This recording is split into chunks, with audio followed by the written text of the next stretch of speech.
आज हम बात करने वाले हैं बैंक मैनेजर की पोस्ट के बारे में। बहुत से युवाओं का लक्ष्य होता है कि वो ये नौकरी पाएँ, क्योंकि ये एक सम्मानजनक नौकरी है, जिसमें वेतन भी काफ़ी अच्छा दिया जाता है। तो हम देखते हैं कि बैंक मैनेजर की पोस्ट के लिए क्या-क्या करना होता है।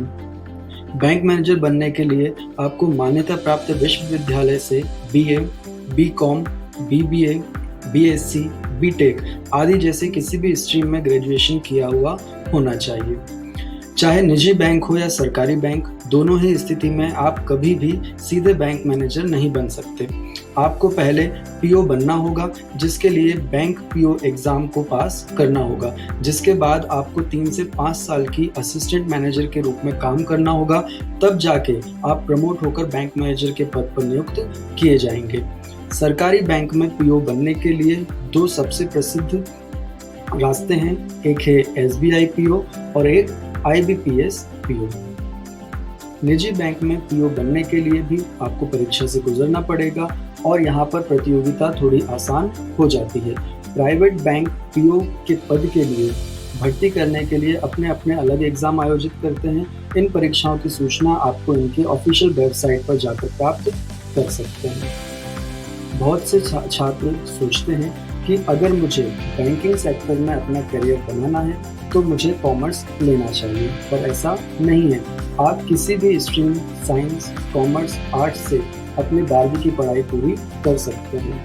बैंक मैनेजर बनने के लिए भी आपको ग्रेजुएशन किया हुआ होना चाहिए। आप ग्रेजुएशन किसी भी विषय से कर सकते हैं। आप सीधे बैंक मैनेजर नहीं बन सकते हैं। आपको पहले बैंक पीओ के एग्ज़ाम देना होगा और उसे पास भी करना होगा। बैंक पीओ एग्ज़ाम प्रक्रिया में 3 महत्वपूर्ण चरण होते हैं, 3 सबसे ज़्यादा इम्पोर्टेंट स्टेप्स होते हैं। पहला चरण जिसे प्रीलिम्स एग्ज़ाम कहा जाता है, दूसरा चरण जिसे मेंस एग्ज़ाम कहा जाता है। इन दोनों परीक्षाओं को पारित करके, पास करके आपको तीसरे चरण के लिए बुलाया जाएगा, जिसमें आपको ग्रुप डिस्कशन और इंटरव्यू देना होता है। बैंक पीओ प्रीलिम्स में 3 भाग होंगे, जिनमें 3 सब्जेक्ट के सवाल पूछे जाते हैं, English language, quantitative ability, reasoning ability. इन तीनों सब्जेक्ट में कुल 100 प्रश्न होते हैं, 100 क्वेश्चंस आते हैं। इंग्लिश में 30 क्वेश्चन, क्वांटिटेटिव एबिलिटी में 35 क्वेश्चन और रीजनिंग में भी 35 क्वेश्चन। एग्ज़ाम में multiple choice objective type question पूछे जाते हैं। ये 4 ऑप्शन दिए जाते हैं इसमें, जिसमें से एक सही ऑप्शन होता है। हर एक क्वेश्चन 1 मार्क्स का होता है और 0.25 मार्क्स की नेगेटिव मार्किंग भी होती है। बैंक पीओ एग्ज़ाम मेंस को 2 चरणों में विभाजित किया जाता है। पहले चरण में आपसे ऑब्जेक्टिव टाइप क्वेश्चंस पूछे जाएंगे और दूसरे चरण में डिस्क्रिप्टिव टेस्ट करवाया जाएगा। बैंक पीओ मेंस एग्ज़ाम में 4 भाग होंगे, जिसमें रीजनिंग एबिलिटी और computer aptitude, second data analysis and interpretation, third English language, fourth general awareness के क्वेश्चंस पूछे जाएंगे। डिस्क्रिप्टिव टेस्ट ऑब्जेक्टिव टेस्ट के तुरंत बाद शुरू होगा।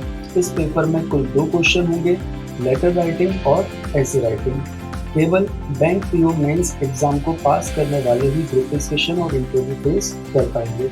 सैलरी की यदि हम बात करें तो एक गवर्नमेंट बैंक के मैनेजर को मिनिमम 80,000 और प्राइवेट बैंक के मैनेजर को सैलरी मिनिमम 50,000 हो सकती है। इसके साथ ही बैंक की रेपुटेशन और कैंडिडेट की पर्सनल स्किल पर भी सैलरी निर्भर करता है, डिपेंड करता है।